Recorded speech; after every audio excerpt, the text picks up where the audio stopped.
judgments on, especially on illnesses and things like that, as a general. We always give it as usually as an individual cases, inshallah. A child's guardian, like I said, must order the child to fast at the age of 7 and must discipline the child if he or she does not fast at the age of 10. That discipline doesn't mean baseball bat them. Just to be clear. What it means here is that anything that I'm taking your PlayStation away. I'm changing the Wi-Fi password. That's discipline. That whatever is needed so that they know that when they do become baligh, then it's going to be binding upon you. You won't have a choice then. So try to truly get into things, inshallah. It is permissible for the following people not to fast. Should we break off here? Yeah? Tamam, inshallah. Just a quick question. Pregnant women, would they have to make up their fast? Would they even fast? Yes. Okay. So, like I said, every child. So the question was about pregnancy, and likewise breastfeeding as well. So we take them two together. So the general rule is that yes, you can fast, unless there's a reason for you not to fast. So the two things, the reasons which will be the exempt from fasting, is either it's going to be a harm to themselves, or secondly to the child. Okay? And it's going to be, why I mention it in two separate ways, because the outcome is going to be different of each. Because if it's a fear for themselves, the doctor says you're going to get, your blood pressure is going to go high, or your illness is going to increase, etc. That person will stop fasting, break their fast totally, but they'll have to make up a qada afterwards. And no fidya. Okay? If that mother doesn't fear for herself, she says, I'm alright, but the doctors are saying that there might be a problem for the unborn child. So there's no harm to you, but it's to your child. So in that case, again, she'll break her fast. But in addition to her doing a qada, she'll have to give a fidya in that case as well, when she makes it up afterwards. Okay, there's two differences. Kafara is only for one thing, and that's intercourse. We'll touch upon that. Everything else is fidya. For everything else was MasterCard or whatever. So now the adverts. Now, inshallah, we'll break off there. Inshallah, should we continue? Yes, we will. Inshallah. Yeah, we'll continue after the break. Inshallah. Do you want to put this on charge? I think it's going to go out. It's here. No, it's here. Here. Yeah, that's fine. Don't forget it.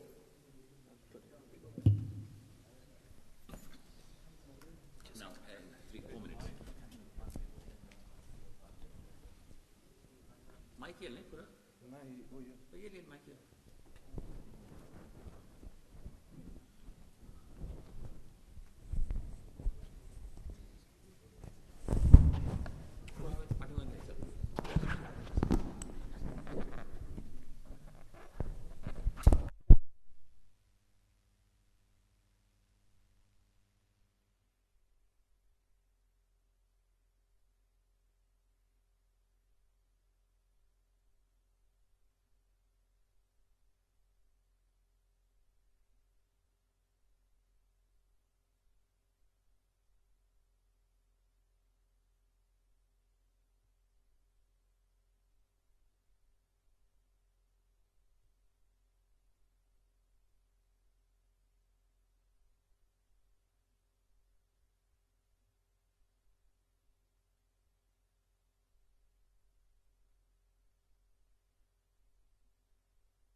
Allahu Akbar, Allahu Akbar.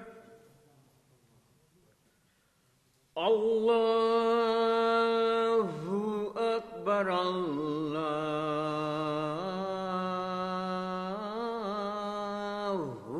Akbar. Ashhadu an la ilaha illallah. Ashhadu an la ilaha illallah. Ashhadu anna Muhammadar Rasulullah.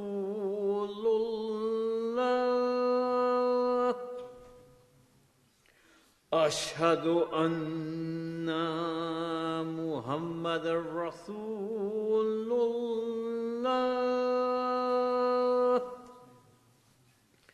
Hayya ala salah.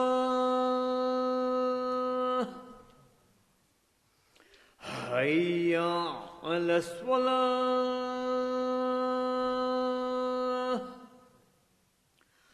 Hayya ala falah.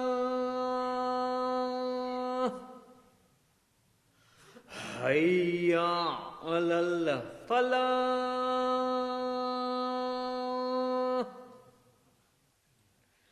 Allahu Akbar, Allahu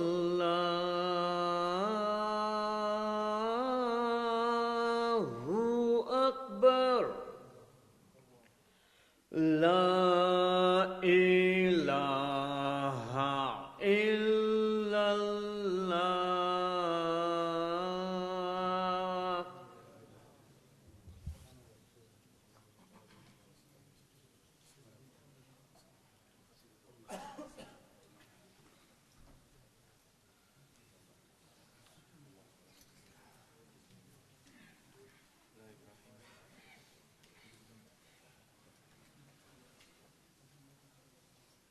Allahu Akbar, Allahu Akbar. Ashhadu an la ilaha illallah. Ashhadu anna Muhammadar Rasulullah. Hayya ala salah. Hayya ala falah. Qad qamatis salah, qad qamatis salah. Allahu Akbar, Allahu Akbar. La ilaha illallah. La ilaha illallah Muhammadur Rasulullah sallallahu alaihi wasallam. Straighten the rows, stand shoulder to shoulder, leave no gaps with the shaitan, and read the salah as if it is your last. قد أفلح المؤمنون الذين هم في صلاتهم خاشعون. مسواك أو طرف الثوب.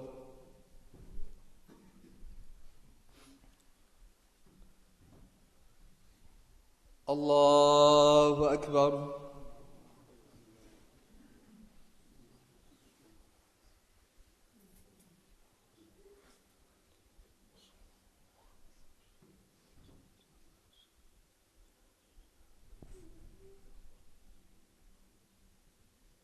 بسم الله الرحمن الرحيم.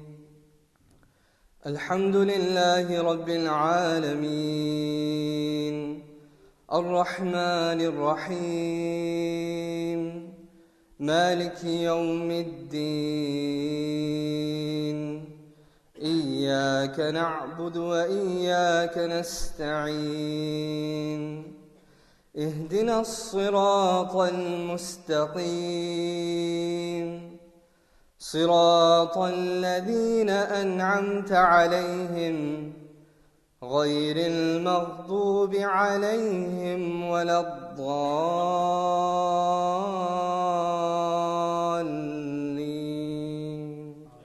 آمين.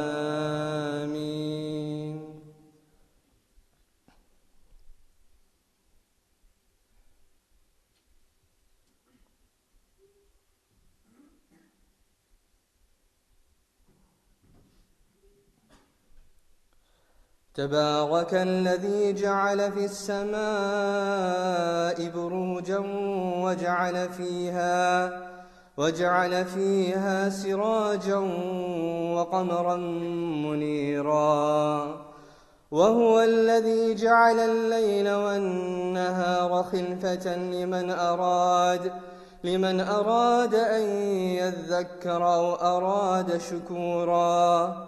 وعباد الرحمن الذين يمشون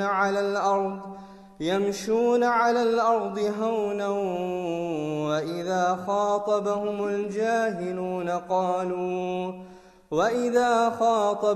الجاهلون قالوا سلاما.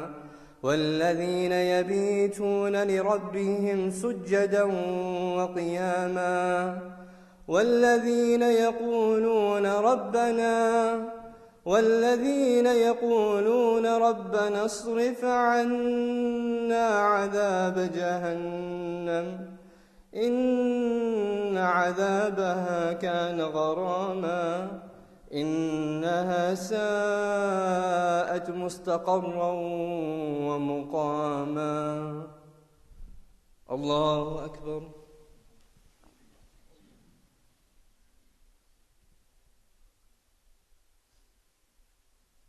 سمع الله لمن حمده. الله أكبر.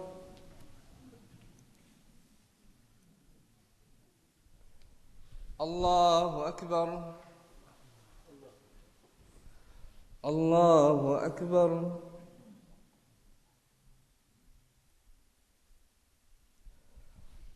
الله أكبر. بسم الله الرحمن الرحيم. الحمد لله رب العالمين الرحمن الرحيم مالك يوم الدين. إياك نعبد وإياك نستعين. اهدنا الصراط المستقيم صراط الذين أنعمت عليهم غير المغضوب عليهم ولا الضالين.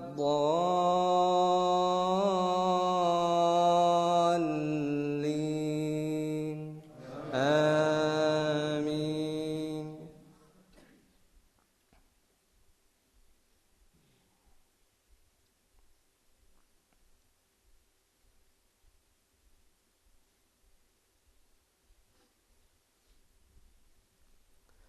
فقلت استغفروا ربكم إنه كان غفارا يرسل السماء عليكم مدرارا ويمددكم بأموال وبنين ويجعل لكم جنات ويجعل لكم أنهارا. الله أكبر.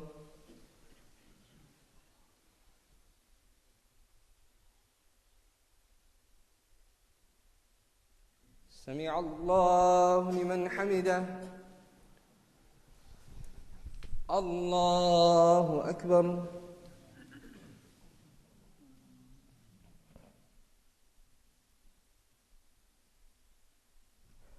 الله أكبر. الله أكبر.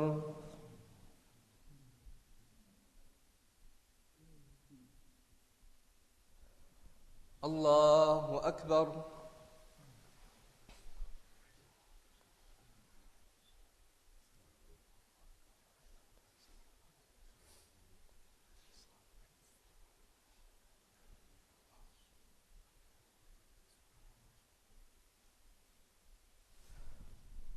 الله أكبر.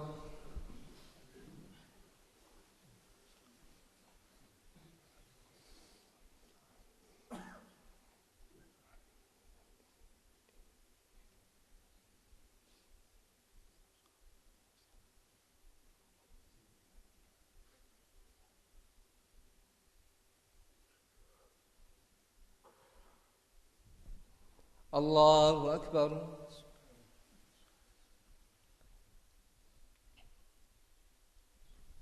سمع الله لمن حمده. الله أكبر.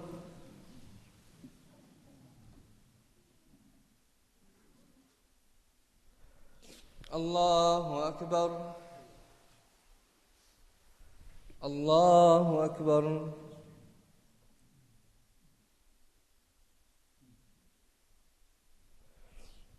الله أكبر.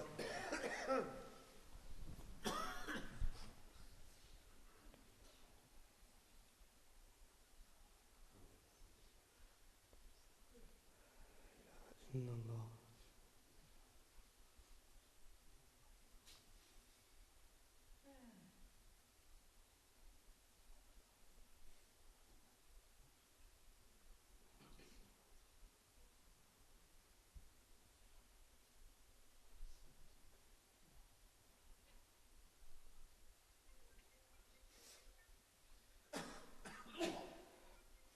السلام عليكم ورحمة الله. السلام عليكم ورحمة الله. أستغفر الله أستغفر الله ربي من كل ذنب وأتوب إليه.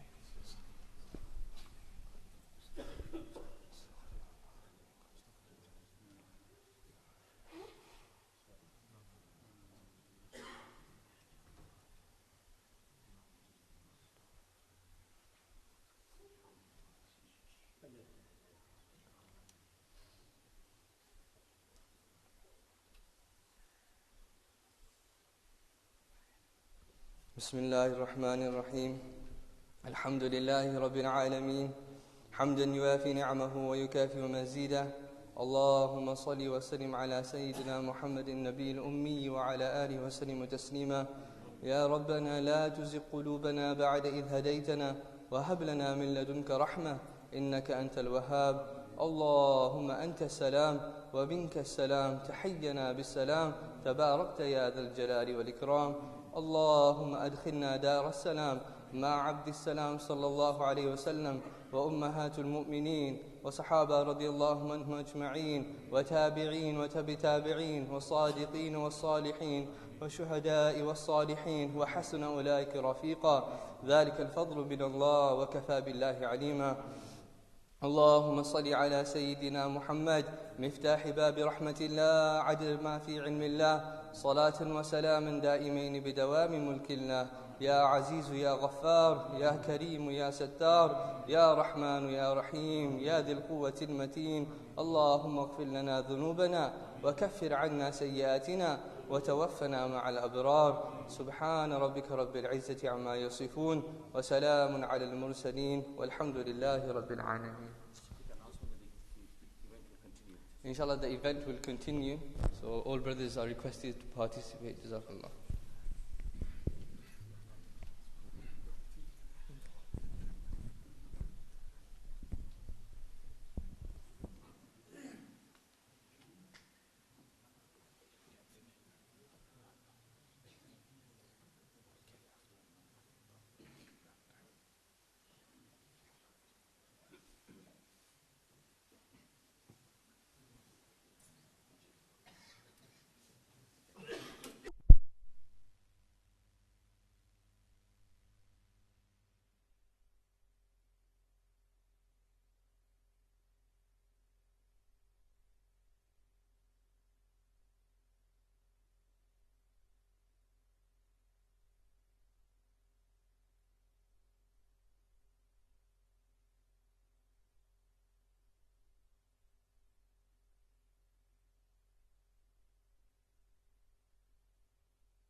Life is still on. Bismillah ar-Rahman ar-Rahim wa salatu wa salamu ala Rasulillah Muhammad ibn Abdullah wa ala alihi wa sahbihi wa man wala. Alhamdulillah, praise Allah subhanahu wa ta'ala that give us tawfiq to gather in jama'ah, pray salat together, alhamdulillah.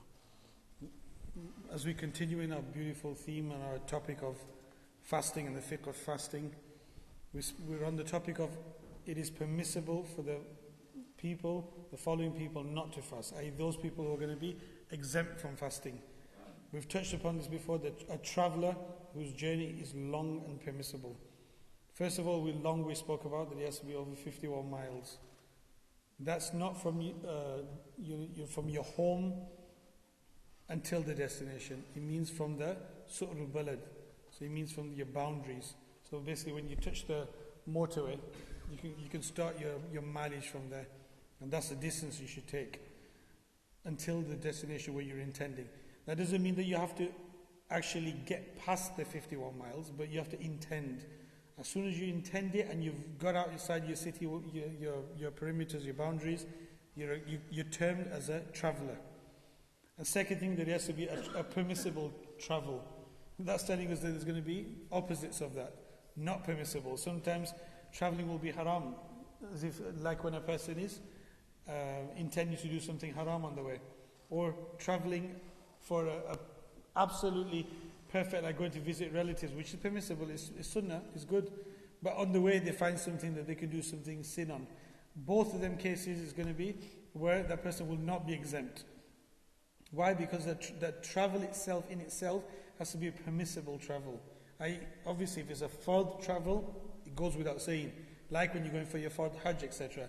If sunnah, then it's also going to be permissible, which is going to be like if you're going to be traveling for visiting relatives, or visiting the pious ulama, etc., etc., maintaining family ties, etc.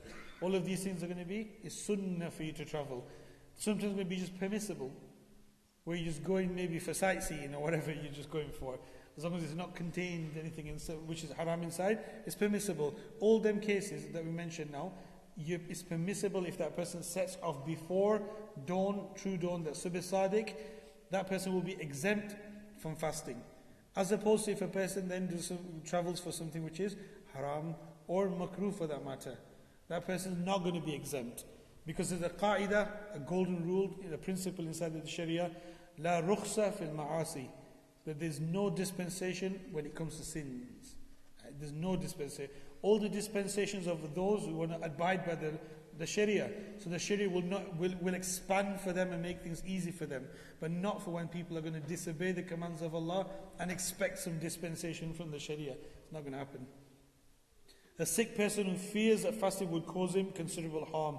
And we spoke about darar, harm over here, that which a person, i.e. is going to prolong his illness, is going to increase his illness, or is going to delay his recovery. Those are the things that the ulama will look at, will class as harm, or the class as harm.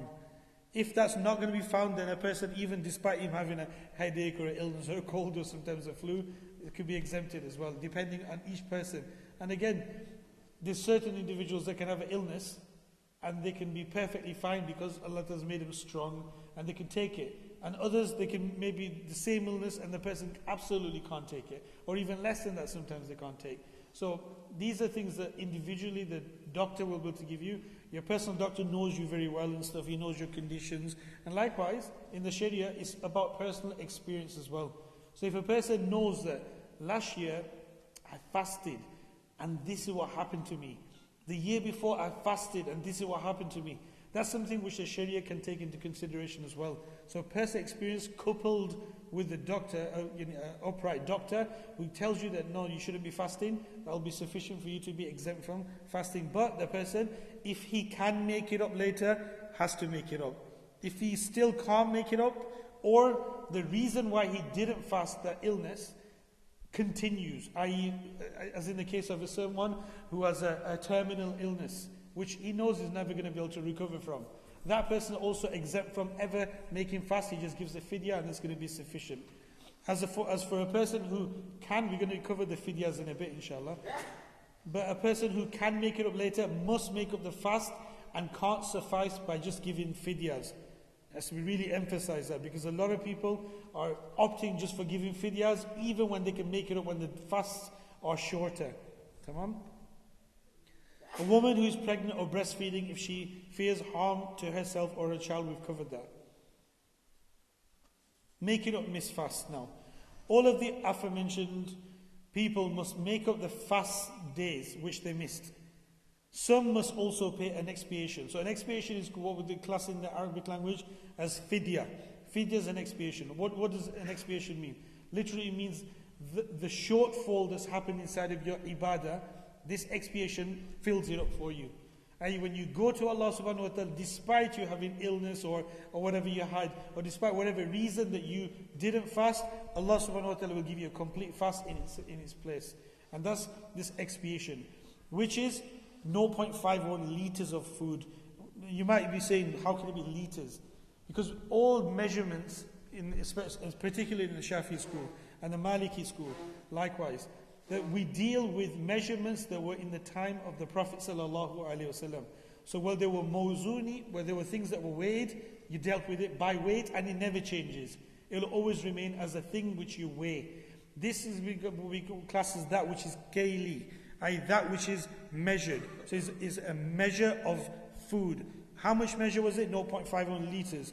Now when we worked it out in Blackburn, it could differ here. It's up to the imams to go through your, and to work it out inshallah over here. But it works out to, based on rice, it works out to about 1 pound, based on 600 grams of rice over in Blackburn. I don't know how much is going to differ over here, but it's something, as the imam worked it out over here? Not yet? Should be about the same. Roughly the same? If they want to give more, If anybody wants to give more, they're welcome to, but they're not asked to by the Sharia. That's in the Shafi school, in particular. There is a difference in the Hanafi school, and the way they work it out is very different. We base it on a mud. A mud which was a volume measure that they used to use in the time of the Prophet sallallahu alaihi wasallam. So when I was in Yemen, we had actually the muds made, so we've got them in our madrasa, so we've got the actual muds that have been carved out of wood and stuff, and they made the exact, so it comes out to exactly what, according to Fiqh al-Manhaji, the kitab, it says 600 grams, roughly it works out to. The Arabs would always describe it, and our teachers would describe it as, putting your hands together and how much rice you can get in there. But hands differ, don't they? I was trying to get 600 in my little hands, and it's like, it just wasn't working, it's overflowing. So 600 grams usually, that's how much you're going to go. It's about a pound, just under a pound. So if you give a pound, 150, whatever you want to do, per fast, for every fast day missed. The scholars are going to categorize these people who have to give a fidya as, number one, those who must make up the fast, so they have to do a qada, but as well as that, they have to give a fidya as well. And this applies to someone who breaks his fast out of fear of harm coming to someone else. Like we said, such as a pregnant woman who fears harm to her child, not to herself. If she fears harm for herself, she does the qada and she never has to give a fidya. But if she's fearing just for the child, then she's going to have to she'll have to do a qada as well as give a fidya as well. The second category are those who fail to make up missed fast before the next Ramadan comes around. So if, for example, somebody was ill, they missed a couple of fasts in 2018. 2019, they should have made it up before Ramadan 2019, but they didn't. So now they're going to have to fast 2019, and the 3 or 4 fasts that they had from the previous year, they're going to still have to make them up. But in addition to that, they're going to have to pay a fidya per fast. If they miss, it doesn't go, they don't make it for 2 years, they're going to have to give 2 fidyas. 3 years, 3 fidyas, and it goes on and increases every single time. That's why it's best to get it cleared first. Unless, obviously, and it goes without saying, that if that illness which you didn't fast in the first place continues, then that person's exempt, he doesn't have to give any fidya. It's just the qada when they get better. Come on.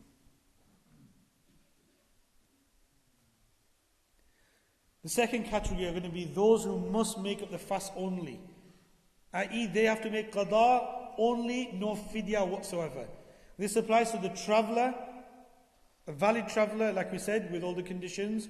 If he misses his fast, he just has to do qada and no fidya. Likewise, the sick person who is likely to return to full health at a later date, they just have to do qada, they don't have to give fidya. And likewise, the pregnant one, like we mentioned, who fears harm to herself only. Or, secondly, herself she fears for and her child. They also have to only do a qada, no fidya whatsoever. The next category is going to be those who must pay an expiation only. I.e., there's no qada for them at all. They only have to give fidya. This applies to an old person. I.e., a person who's so like decrepit old age where they know they're never going to get their full health back. That's a beautiful age when Allah subhanahu wa ta'ala even feels shy, as it comes in hadith, to even punish them. Those, the blessed, the ones with the white hairs, those elderly person, by Allah, mercy comes in your communities because of those elders. You should really teach your youngsters, and every one of us should serve them elders. And likewise the beautiful innocent little children as well. Because of them Allah subhanahu wa ta'ala sends rain, Allah sends mercies down. Look at that age when they get Allah subhanahu wa ta'ala forgives and overlooks any shortcomings of a person who reaches the age of 60, 70. That's an age where Allah subhanahu wa ta'ala says, you know what, they've got to that age, just everything goes, it's alright. Doesn't mean they can just a green light to go sin, but they're usually at the age where they don't want to sin. Yeah, we're living in troubled times.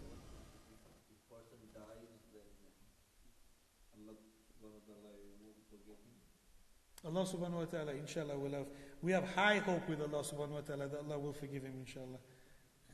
But like the daughter of the Prophet sallallahu alaihi wasallam, Hazrat Fatima al-Batul al-Zahra radiyallahu anha, said when she used to hear things like that, are we going to be exempt because we are children? The Prophet said, no, because even I don't have absolute guarantee, except if Allah subhanahu wa ta'ala envelops me in His mercy. So always good to have high hope with Allah subhanahu wa ta'ala, but the two wings of a belief between hope and fear, we have to have a balance between them. You can't be just like, I'm old now, I can do whatever I want.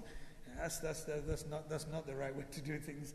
At that age, you should be automatically thinking, one foot in the grave, I need to start changing stuff. I need to leave a legacy behind where something keeps ticking over inside of my grave, inshallah. Likewise, let's move on to the next one. He says, so an old person, and a person who is unable to return to full health. Maybe that's because of a terminal illness where they know they're not going to ever get better from, or it's just an illness where the doctor said, you're stuck with it. Allah protect us. If it is one of them illnesses that they can't fast and they're never going to be able to recover from, that person only gives a fidya, only that. This applies to a child, because marfu' al-qalam, that's what they call him, isn't it? That Allah subhanahu wa ta'ala has lifted the pen from a child until it reaches bulugha, asleep until he awakes, and a mad person, one who's lost his intellect, until he regains his consciousness. That's the three that are exempt. The pen is lifted. Even in the law of this land, if a madman was to commit a crime, and the law would look upon them differently. Same way, the Sharia looks upon them very differently. If a person sleepwalks and does a crime, it's going to be a different way than looking at it than a person who's wide awake and doing these crimes. Allah protect us. This applies to a child or someone who loses their intellect not by their own doing. If a person then loses their intellect, for example, by taking drugs, that's self-induced. That person is not exempt. That's something that needs to be addressed. And it's something that the masajid should really take ownership of, dealing with drugs. I'm sure Adil Bhai is mashallah on it. So I'm sure this is in the pipeline or it's already done. But it needs to be addressed. The youth. What? He's takes them for what? Let's be clear here.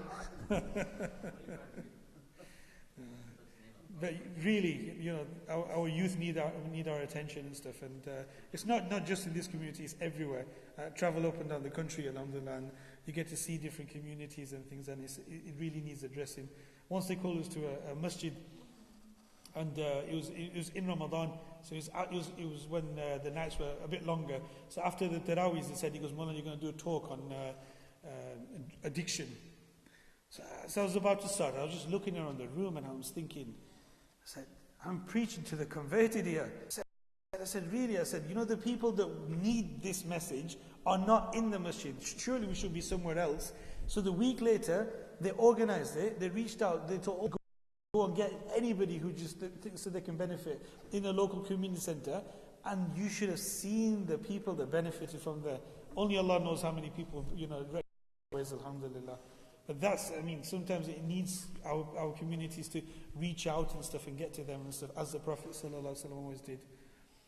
This is the squeakiest chair in the world, I'm just going to say. Just squeaking away here. I'm worried. This next one is Kafarat al-Uzma. See, everybody comes now to say, is this the kafara? Now, don't mix this up with the Hanafi kafara. It's very different. In the Shafi'is, kafara is only for one thing, and that is for intimacy or sexual intercourse. And that's the only reason in the Shafi school where kafara will come. And that's what they call it, the great expiation, the kafarat al-uzma. Many people come to me and say, Maulana, how much kafara do I have to give? I'm like, what? Excuse me, do you really know what you're talking? He goes, do you not mean fidya? He goes, no, kafara. And they really don't know what they're talking about. So there is a very, very big distinction. It's like, giving a fidya is one thing and kafara is a different thing. So whoever deliberately, that's key point number one, deliberately, if you didn't know, that's a different thing, has sexual intercourse during the day in Ramadan, must continue fasting for the rest of that day. That's like a telling off from Allah that you shouldn't have done something, you've done it, now you're going to be told off. You can't eat and drink, do whatever you want. You have to abstain from all the things that a fasting person would for the rest of the day. And then make up. And then as well as that, the third thing is that you have to pay the great expiation, which is the kafara, which is now in order you free down Muslim slave. Birmingham guys, have you got any slaves around here? Free a few of them. If you can't find them, you go to the next one, which is fast 2 consecutive months. That means, what do you mean by consecutive? That even if you miss a single day, you have to restart again. You have to go back to day 1 again. Easy. That's a punishment in itself, isn't it? Allah protect us. And if this is not possible, then they must feed 60 needy people. What do we mean by needy people? Miskins. So the definition that the ulama are going to give for a miskin is a person who maybe has money, but hasn't got enough. So they maybe have, if they need for the lifespan, if they need an amount, they've got 51% to 99%, but not 100%. That's classed as a miskin. Okay? If they go below 50% to 0, that's classed as a faqir. That's what it means. And it's very, very handy to learn these classifications, especially when it comes to giving your zakat. Because if we always assume that a person who needs our zakat is a person who's got no money at all. Whereas if we look by the definition of miskin, there very well could be a lot of people in our community that are absolutely in need of your zakat. And we're bypassing them and giving it to other countries, which is, I don't want to get into a topic, but it's something that we're going to get questioned about on the Day of Judgment. It really, really needs to be sorted. And there are organizations in this country, mashallah, that are doing that. I know Nawal Foundation in London, they're doing that. National Zakat Foundation. Is it here? Ummah Welfare. No, they're here as well.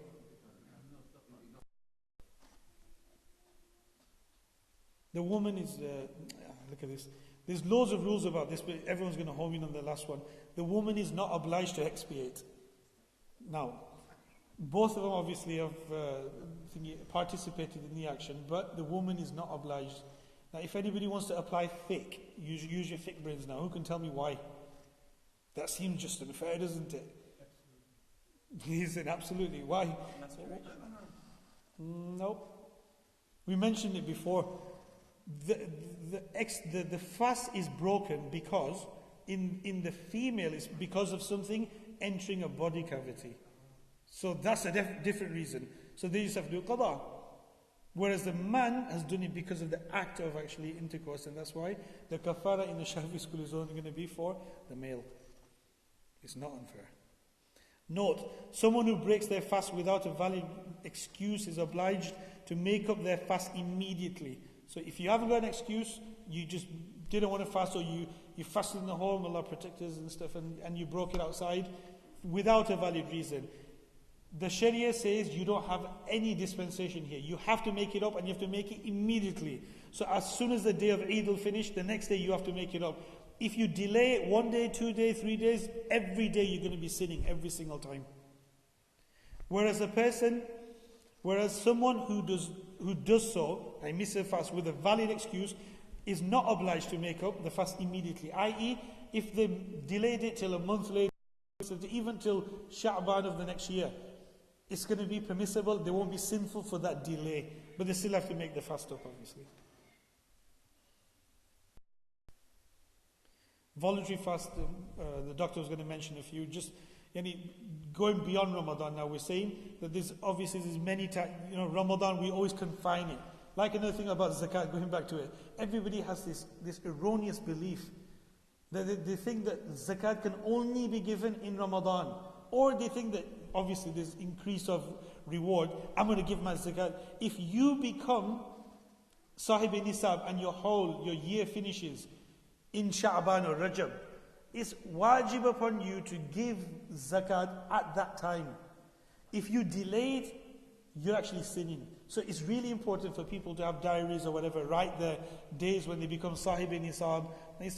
Inshallah, for another time we can go through the fiqh of zakat, inshallah. But it's really important that people understand. Don't just leave it by default for Ramadan, because you could be actually sinning by leaving it every year. You're delaying it every single time, when you should have had paid it off in Rajab of every single year, provided you sab. So same way with, can we do this example? Likewise, when it comes to fasting, it's not just in Ramadan. That's the obligatory ones, no doubt, but the sunnah ones, like the first 9 days of the Hijjah, especially the day of Arafah, which is the 9th of the Hijjah, obviously for someone who's not performing Hajj. On the 9th and 10th of Muharram, Ashura, which is blessed really outside of Ramadan. On the 6 days immediately after Ramadan, which is Shawwal, it is recommended that there be 6 consecutive days after Eid al-Fitr, though we can fast in the entire month whenever we want. But it's recommended and afdal to keep it all in one block, so it's easier. Likewise, during the sacred months, which are Dhul Qa'dah, Dhul Hijjah, Muharram and Rajab. They're the 4 sacred months that were sacred even before our Sharia or the Prophet ﷺ came into this world. They were sacred, and those are the months you can fast unconditionally in any one of them. On the white days, the days which follow the nights in which the moon is full. And it's ajib why Allah subhanahu wa ta'ala told us to fast in them days, isn't it? Because when the moon is at its fullest, it has an effect upon the soul. And we're all created from water, right? And you can see what the effect that the moon has on the tides. If there was no moon, you'd see it, that we would be enveloped in water. And literally we'll be crushed by water. That's what the moon does. As these fishermen and stuff, our Imam Sahib in Masjid al-Mu'mineen, his trade is fishing. So he knows the phases of the moon and when the moon comes and when the fishes are going to hatch their eggs and stuff. And just off the moon. That's a skill in itself. But the moon has a correlation with water. We are created from water. And that's a nafs inside of us. And the nafs, when the moon is at its fullest, it has an effect on the evil nafs that's inside of you. The concept of the werewolf and stuff, that's exactly what it is. When it goes to the full moon, what happens? They turn into the beast. And that's exactly what the Sharia tells you to tame. So when the Sharia says, when that beast is about to emerge, fast and kill it. I control the beast inside of you. That's the blessed sunnah of the Prophet ﷺ, which is the 13th, 14th and 15th of every month.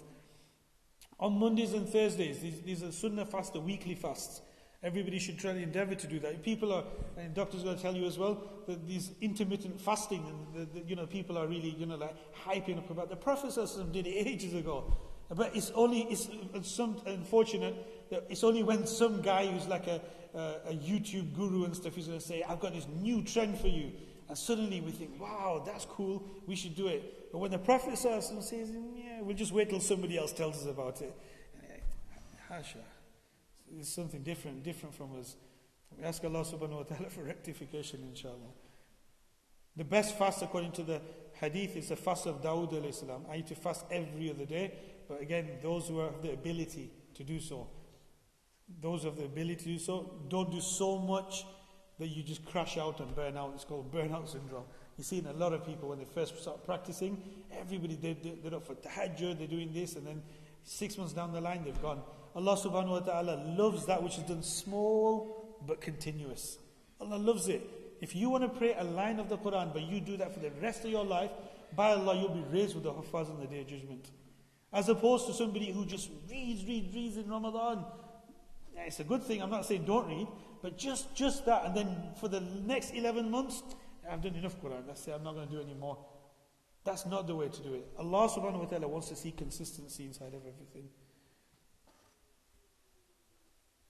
The makruh fasts are going to be to single out Fridays, Saturdays or Sundays. Why? Because they're usually associated with other religions, and no doubt Friday, so we don't want to be tashabbuh bil kuffar, copied in their processes.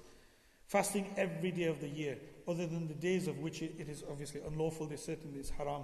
If this harms the fasting person or causes him or her to neglect doing something which is recommended or even fard, they're going to be fasting all year, Ramadan comes, they're ill. You see it when people go Hajj as well.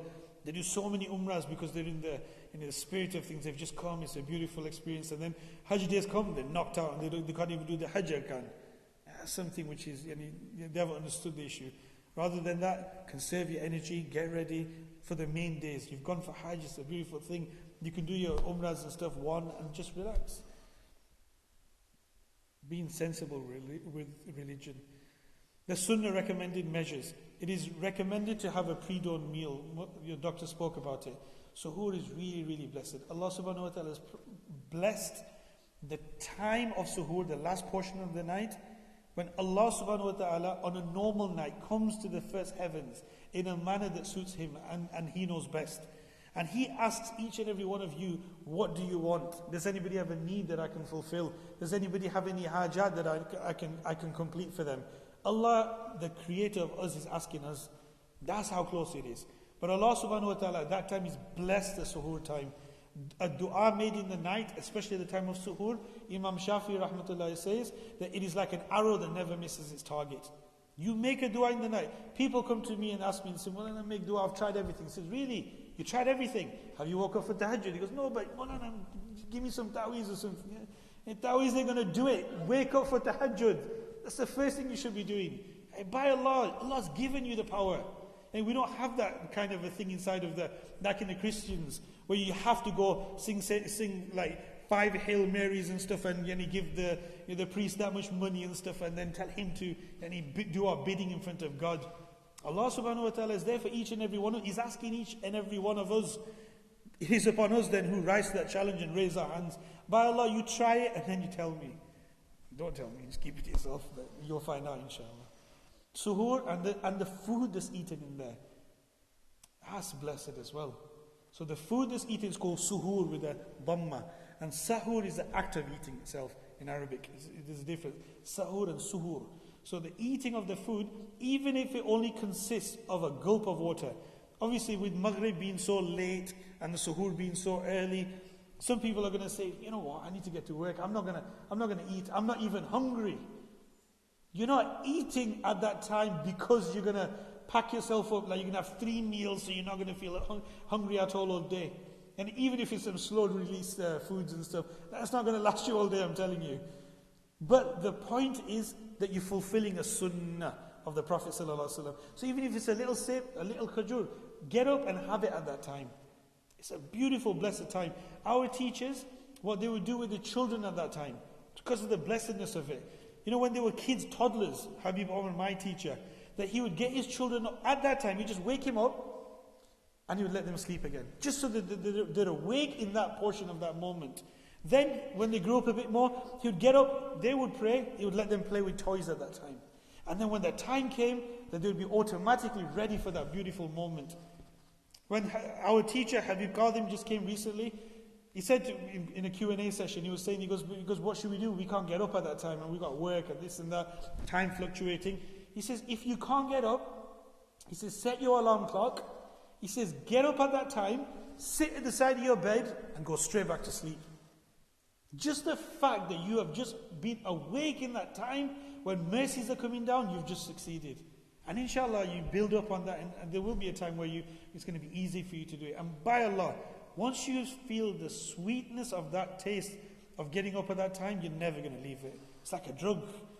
You'll be addicted to it forever. That's what Sayyid ibn Musayyib says. He says, the sweetness of the people of the night is sweeter than the ahlul lahwi fi lahwihim. Is sweeter than the intoxication of the drug addicts when they are absolutely high. You'll be high of the ibadah of Allah in that time. That's a suhoor. And likewise, the food that comes in that time is blessed. So you have one kajur, but by the sunnah intention that the Prophet ﷺ did it, and mimicking him. You become beloved to Allah, and Allah will give you the strength by Allah to fast that day. You'll see the difference. Those who skip it, alright, you've done it, you've made your intention, no problem. Just after your taraweehs, you've made your intentions, done. It'll be valid. But you'll see the fatigue and the tiredness you get. These are little things that you'll be amazed at the power that it gives you. But it's recommended to delay it just before dawn. I think we have a buffer zone, what they call, it's a buffer zone. The ulama say at least a time where you can pray 50 ayat, about 20 minutes or 10 minutes, whatever time you have, so that you don't overlap. If you eat into any part of that subh sadiq, your prayer is invalid for that day. You're going to have to make it up after. So you have to be careful. So keep that gap, but try to keep it as late as possible. Why? The Prophet ﷺ says in a hadith, he says, my ummah la yazalu ummati ala al-khair. My ummah will remain upon goodness as long as it keeps delaying its suhoor and being hasty with the iftar. So that means that you delay it as late as possible without being in a time that you're doubting it. And then iftar, when you're absolutely certain that sun has set, you break your fast immediately. Don't think that I'm just going to do a half an hour extra. I think I can do it. I'm tough, me. You guys break it. For soft people like you break it, then I'm going to do another hour. I can do 2. I'll do it after Taraweeh. There's no extra reward. The sunnah is to break it immediately. And the Prophet ﷺ said, as long as my ummah keeps doing that, they'll be on good. They'll be on khair. And a time will come when the ummah will start deviating away from that. Because they'll start saying, nah, I think I know better. And when they say, I know better than the Sharia, then that's where problems happen. Allah protect us. It is recommended to hasten to break the fast if one is certain that the sun has set. One should break it in an odd number of dates. Like Doctor said, 1 or 3 or 5, etc. But don't try to cane the whole plate and stuff. Not all in one go. Though if one has none, water is best. So the tertib of breaking the fast, what is it? The best thing to break your fast, from the Prophet ﷺ said, dates. If you can't, then water. Second, so do it on water. If you can't, then do it on something sweet. So any halwa or sweets, and don't go to these artificial sweets, but anything that's going to be, boosting that, glucose level and the sugar levels up, inshallah. And it's a beautiful thing. It's recommended to say after breaking the fast. Another misconception a lot of people have. As soon as the time kicks in, they say, this dua, Allahumma laka sumtu wa ala rizqika aftartu, yeah? If we look at the Arabic, it says, I fasted for you, in the past tense. It's a madi. It's a fa'al madi. Past tense. So that's why when you're eating, you say, Bismillah wa ala barakatillah. As you would in a normal meal. And after you've taken a bite or whatever, then you pray this dua. And it's really, really important that you make the dua afterwards, not before you've eaten, because you haven't broken your fast. You're breaking it upon food which Allah subhanahu wa ta'ala has given you. So Allahumma laka sumtu wa ala rizqika aftartu, which is the simplest form. O Allah, for you I fasted, and upon your provision that you give me, I have broken. See, shukr. And shukr to Allah. By Allah, the dua as well, just to bring on this point. Don't waste your time. Really don't waste that time before you break your fast. The Prophet ﷺ told us, he says, Lil mu'mini farhatan. For the believer, there's 2 beautiful. Lis-sa'imi farhatan afwan. The fasting person has 2 happinesses.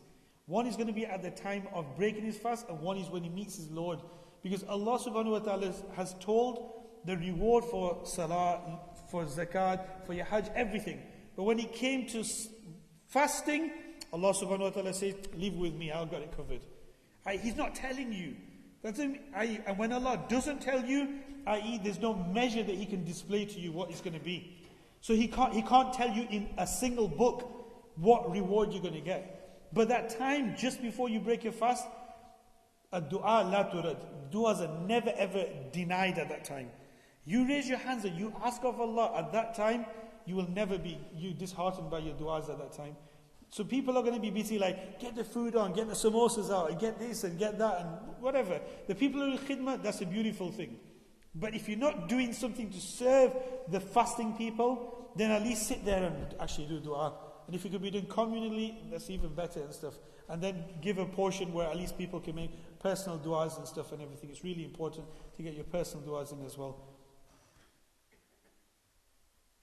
A more complete dua, Allahumma laka sumtu wa bika amantu wa ala rizqika aftartu. It's a beautiful dua. But look at this point. Back to what you were saying, Doctor. ذهب الظمأ. The Prophet ﷺ would say this next part. ذهب الظمأ. The tarjuma is going to be beautiful. He says the thirst has gone. Your food that Allah subhanahu wa ta'ala has given me, the same, even with the food in the date, your thirst could immediately be taken, quenched as well. Right? He says, but the beautiful point is, and the veins have been saturated, absolutely satiated. How can it be an instant? We were speaking about glycemic, whatever you call the index and stuff, and what foods have. There was a research done upon dates, and they found it to be the highest possible thing, that as soon as they were measuring how long it actually took to get into the body and spike that sugar level and stuff, that was so depleted and stuff because of fast. And they said no other food could give that as much as dates could. The Prophet ﷺ, despite him not being sent as a doctor or a physician, no respect to you, Allah protect them, mashallah. But he was sent with this, Allah subhanahu wa ta'ala sent him with this knowledge. He says, look, my veins have been absolutely satiated and it's become saturated and the reward has been obtained. He says, it's been locked, sealed, Allah's taken it. And He's going to give you that on the day of judgment. Allah willing. Praise be to Allah subhanahu wa ta'ala who has assisted me so that I fasted. Look, you didn't have the ability to fast. By Allah, there's people that can fast, not fasting. Allah, His divine assistance and tawfiq is the only reason why you fasted. Acknowledge that and show shukr to Allah so you can be given more. And He provided for me so that I broke my fast. There's people, by Allah, in Syria and places like that, by Allah, it isn't about which samosa or spring rolls that they can have. They say, should I continue this fast because I've got no food? Our brothers and sisters, by Allah, give them a portion of your du'as. Really, we are spoiled beyond measure. Allah subhanahu wa ta'ala, despite our sinnings left, right and center, Allah gives us at that time, acknowledge that, do shukr to Allah for the blessings. Ya Allah, you give me that food, you gave me that food. It isn't that we prepared it, whatever, but it was from Allah. That grain of rice, someone in some paddy field in India would have been preparing it and sowing the seeds. Little did they know that it was for your mouth. How much processes, how many plants and factories and processing plants did it get through to, that it got to your local shop, that out of all the bags of rice that you had to pick up, that it came to your table, which plate that it went into, that was for you. That's ni'mah from Allah subhanahu wa ta'ala. And the worst thing that we can ever say is, I don't want this, I don't want this food.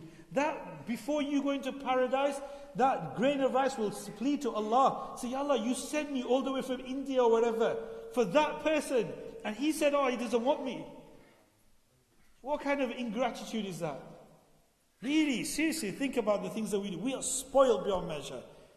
Shukr to Allah subhanahu wa ta'ala for the blessings that Allah has enveloping us. We ask Allah subhanahu wa ta'ala for tawfiq and forgiveness. So He assisted me and I fasted and He provided for me. So I broke my fast upon that ni'mah. Oh Allah, I ask you by your mercy which encompasses everything, وَسِعَةَ كُلِّ شَيْءٍ and تَغْفِرْ لِي, to forgive me. And that's the ending that you start with. That's a beautiful moment. Q&As and stuff, and we are in the gratitude and etc. inshallah. Jazakallah for having me. If there's any questions, inshallah, we'll take questions. You want to give the number again? No? Surgery. Where is it gone? While you're doing that, just one question. Regarding the miswak, I've heard various things that, it does break, it doesn't break. The time cut off. Okay, the sunnah, you mentioned it before as well, beautiful. Jazakallah for that reminder. The miswak is sunnah, and it's sunnah in the Shafi school is sunnah only until zawal. After that, it's makruh for the rest of the day. Okay? And the reason for it is لَخُلُوفُ فَمِ الصَّائِمِ أَطْيَبَ عِنَّ اللَّهِ مِنْ رِيحِ الْمِسْكِ. It's a hadith of the Prophet ﷺ where he says the smell or the scent that emanates from the mouth of a fasting person is more beloved to Allah subhanahu wa ta'ala than the scent of musk. Allah loves that smell. So in context, and I'm going to give balance to it as well. So if, for example, it smells to you and the people around you, it's beloved to Allah. And Allah knows that if it would have been a normal day, you would not have gone out like that. But you're sacrificing your comforts and your luxuries for His sake, and by Allah, Allah loves you for that. And Allah gives you that. So why do they allow it till zawal? They only allow it for that reason, that if there's anything lodged between the teeth, etc., you've got till zawal to take it out. After that, even if it smells or whatever, just go with it. Allah loves the smell. Now, to strike balance into that, if there's people, for example, who work in any professional fields or your work environment, and you're talking to people, you're in close contact, and people are going to be thinking, yeah, I need to be away from this guy's scaring me. And you're scaring people away. That's going to be anti-da'wah, isn't it? So if you feel, and the Sharia expands obviously and gives you that leeway. Imam Nawawi rahmatullahi alayhi from within our school has got an opinion where it says it's not makruh. And you can do miswak all the way until Maghrib, and it's open for you. So you can take that opinion as well. It's not makruh according to that opinion, and that's everybody understands their own circumstances. Hanafi school is open. There's no karaha. Do you want to just give the number in case people... So if there's any questions from fiqh or medical point of view, the number that you can send a message to, WhatsApp or text, 07966 118 958, 07966 118 958.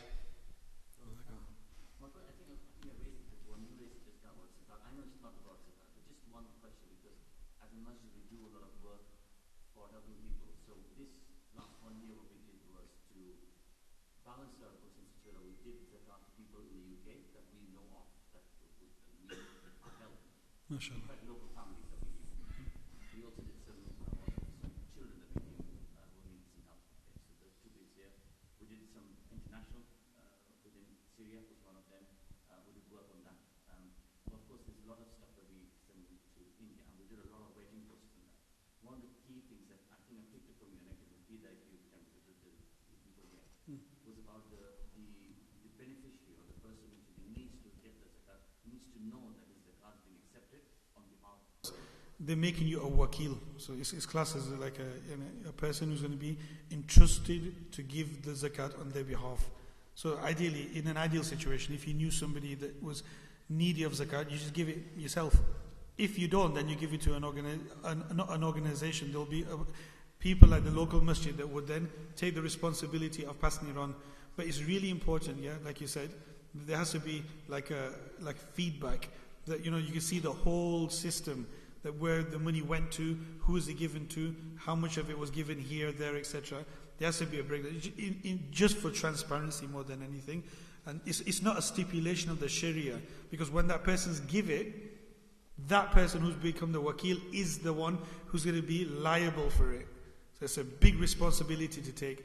So it's not a stipulation of the Sharia, but for being transparent and to create a like an environment of trust, is really important that that you see the whole process being given back to the people who gave the zakat. Just on that piece, the wakil in the middle now, from our wakil goes to another wakil. Doesn't the end user need to then give that wakil the authority to say, okay, you take on my behalf, because then you can take on anyone's behalf? Yeah, so that's a question of transparency that should be done, not a stipulation of Sharia though. No, you mentioned zakat several times. The zakat, as you said, was not just for the month of Ramadan. My question is, can zakat be given any time of the year, throughout the year, if need be, or does it have to be at Whenever that person, so once you go over the legal threshold, you become Sahib Nisab. So at that date, you'll have to mark the date. So if it's like the 3rd of Muharram, so when 3rd of Muharram comes again the following year, that's when a year has passed in your possession whilst you are above the legal threshold. So you Sahib Nisab for a full year. That's the date that it becomes obligatory upon that person to give zakat.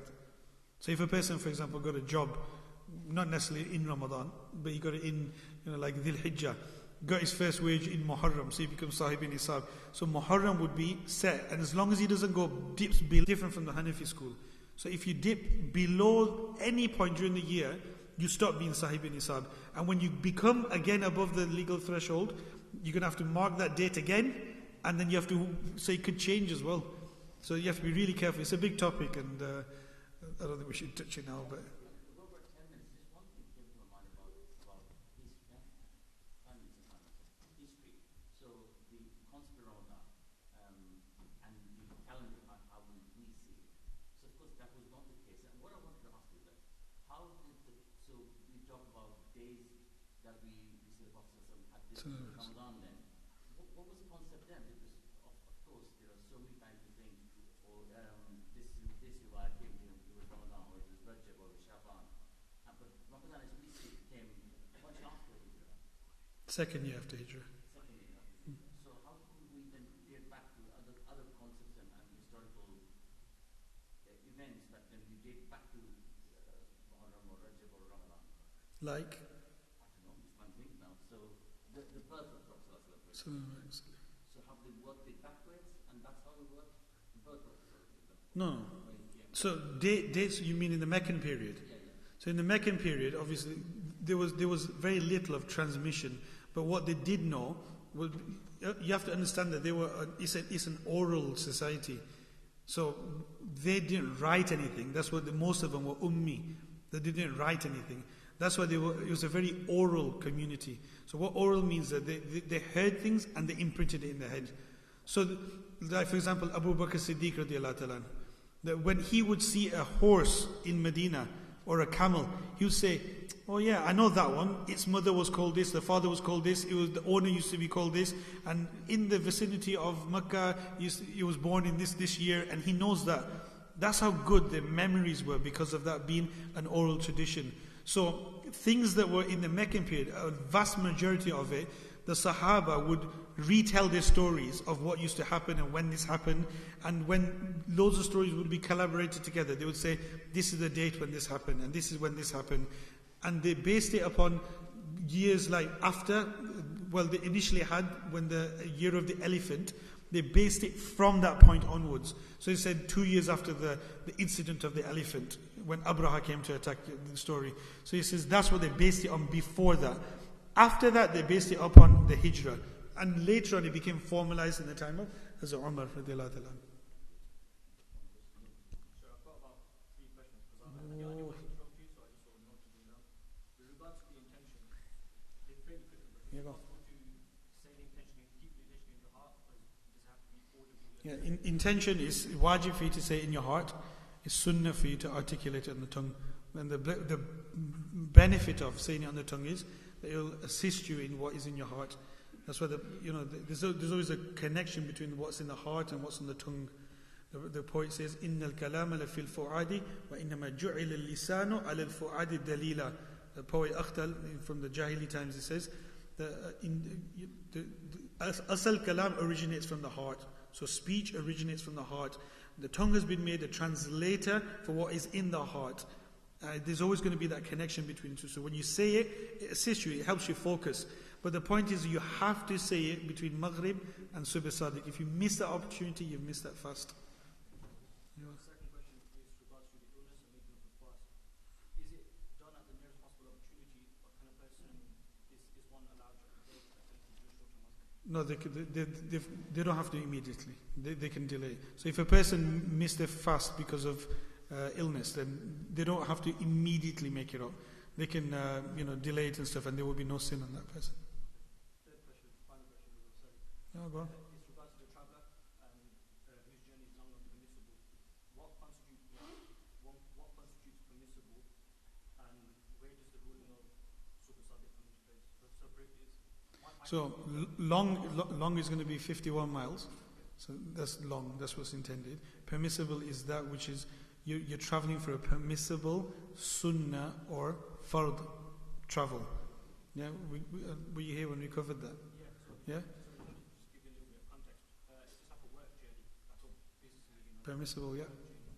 Permissible. a person's never going to leave before Suhail, so the fast is still obligatory. Yeah, obligatory, definitely. Yeah. So that two conditions. There has to be long travel, and it has to definitely be before Subh Sadiq, the person travels. And you asked the one bit, you said about the ruling of the Suhail, where does that fit in? Why is that the case? Because the dispensation is given for a traveller, right? But when the fast itself isn't obligatory upon the person, he's obliged, as soon as Subh Sadiq kicks in, he's obliged to fast. So the fard has kicked in. Now he has to fast at that point. If he doesn't, he's going to be sinful. If he becomes a traveller later, that's something which came later. So the obligatory has been thrown upon him by the Sharia. That's the reason for it.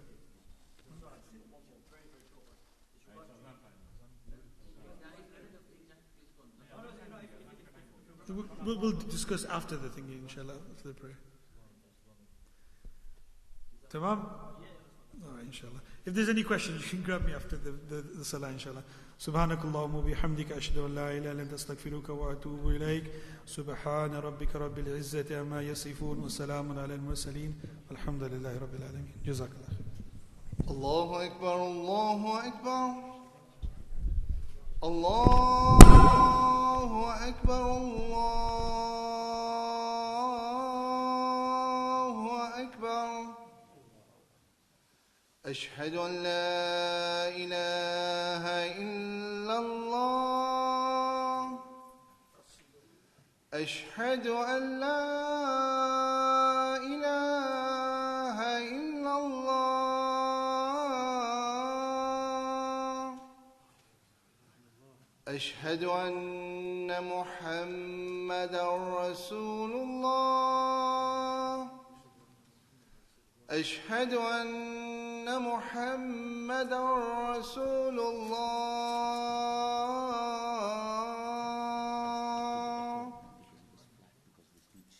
حي على الصلاة حي على الصلاة حي على الفلاح حي على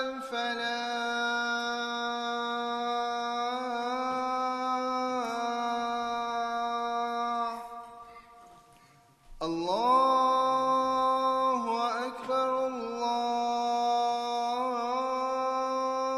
أكبر لا إله إلا الله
أن لا إله إلا الله أشهد أن محمدا رسول الله حي على الصلاة حي على الفلاح قد قامت الصلاة قد قامت الصلاة الله أكبر الله أكبر لا إله إلا الله.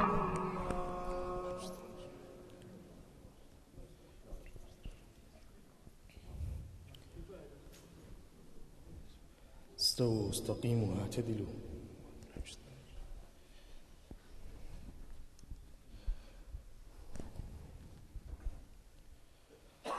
الله أكبر.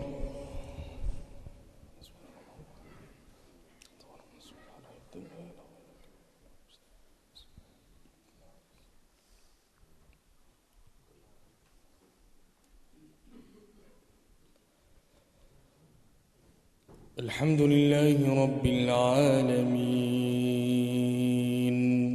الرحمن الرحيم مالك يوم الدين إياك نعبد وإياك نستعين اهدنا الصراط المستقيم صراط الذين أنعمت عليهم غير المغضوب عليهم ولا الضالين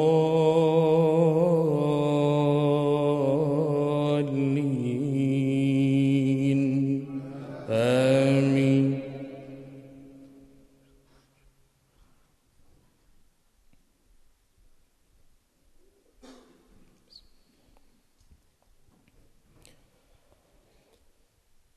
سبحان الذي أسرى بعبده ليلا من المسجد الحرام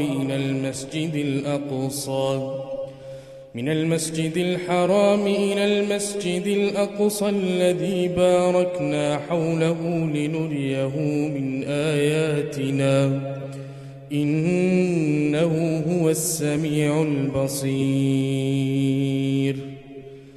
وآتينا موسى الكتاب وجعلناه هدى لبني إسرائيل ألا تتخذوا من دوني وكيلا ذرية من حملنا مع نوح إنه كان عبدا شكورا. وقضينا إلى بني إسرائيل في الكتاب لتفسدن في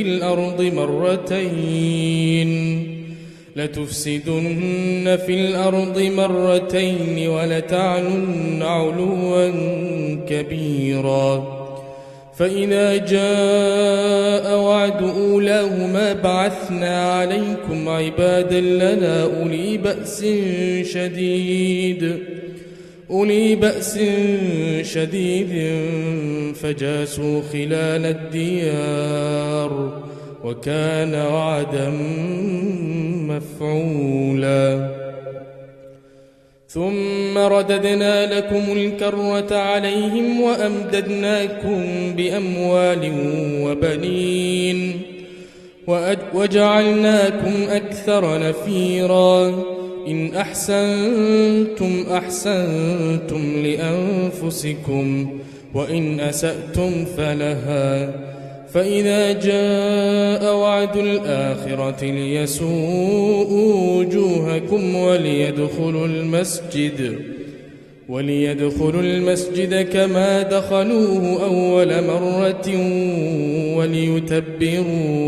وليتبروا ما علوا تتبيرا. الله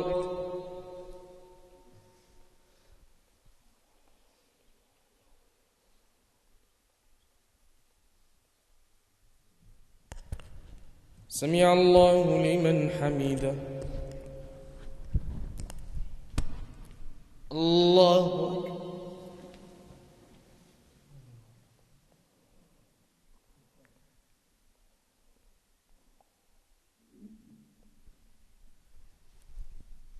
الله أكبر.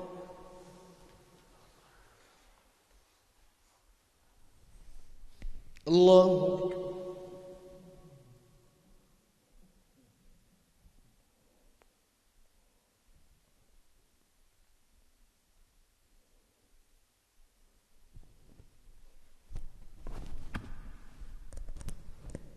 الله أكبر.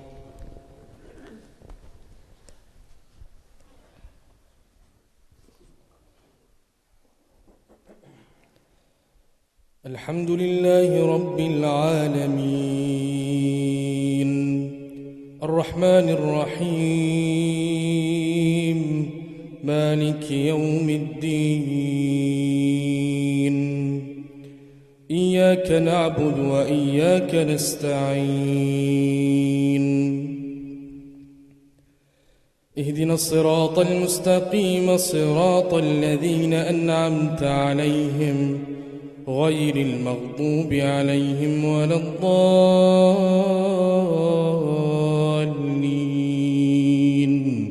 آمين.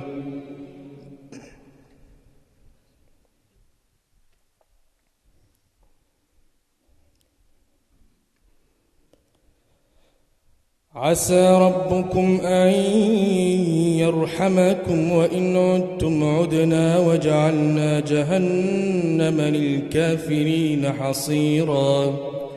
إن هذا القرآن يهدي للتي هي أقوم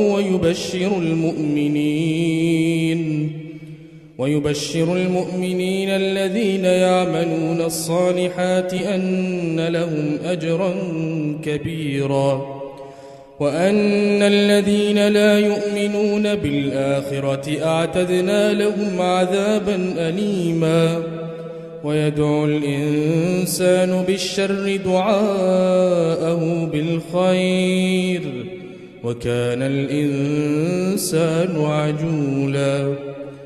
وجعلنا الليل والنهار آيتين فمحونا آية الليل وجعلنا آية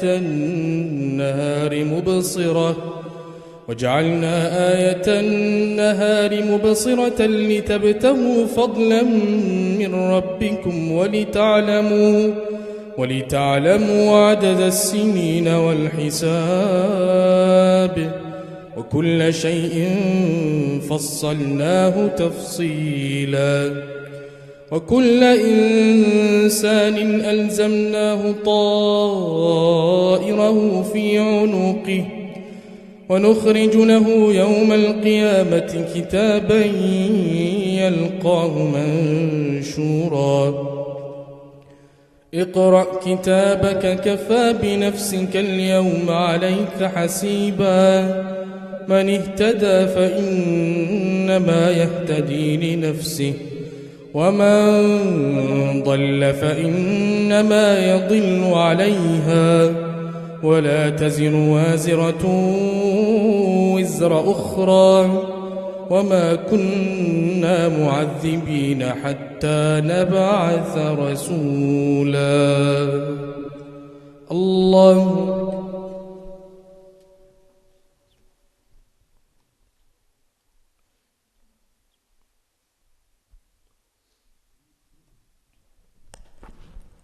سمع الله لمن حمده. الله أكبر.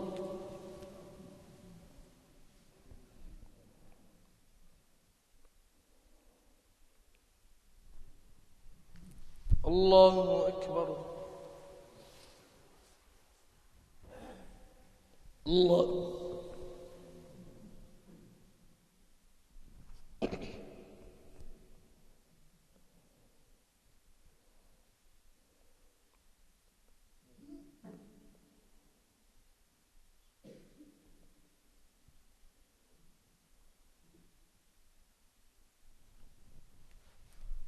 الله أكبر.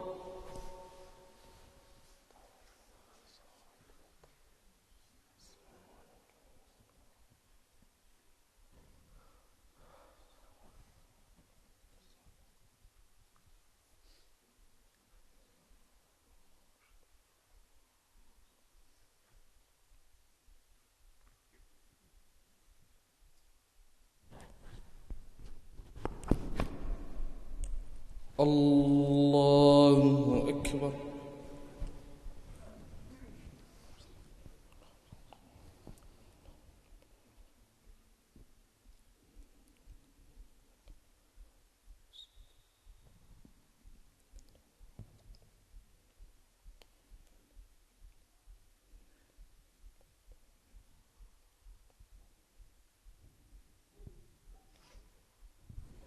الله أكبر.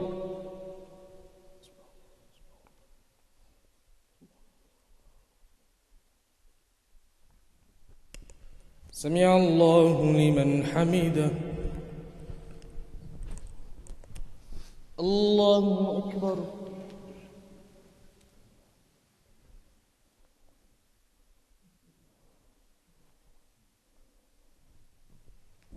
الله أكبر.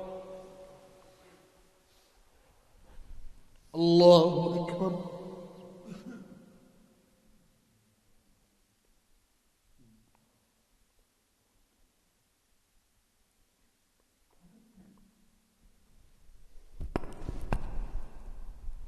الله أكبر.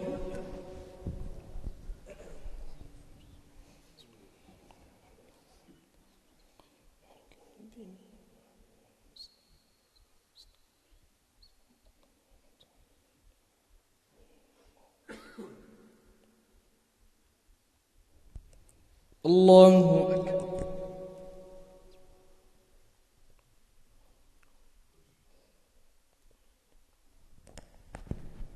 سمع الله لمن حمده.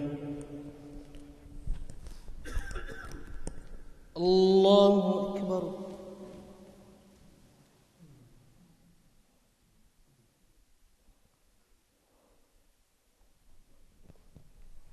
الله أكبر. الله أكبر.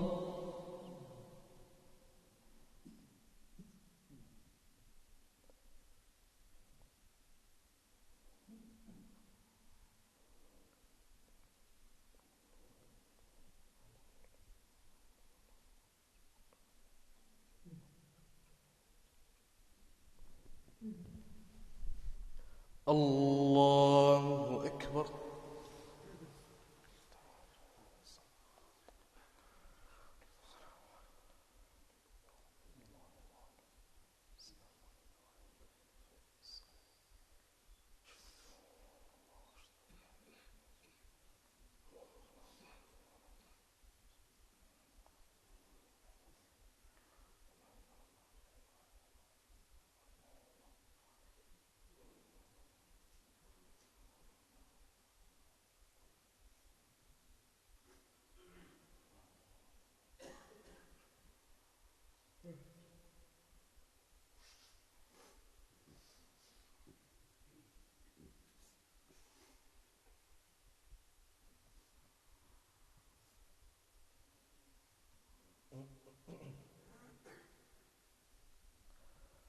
السلام عليكم ورحمة الله.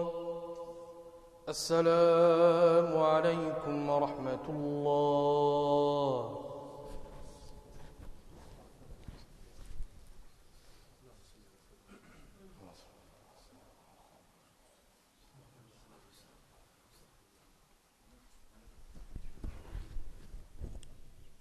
اللهم انت السلام منك السلام تبارك يا ذا الجلال والإكرام. سبحان ربك رب العزة عما يصفون وسلام على المرسلين والحمد لله رب العالمين.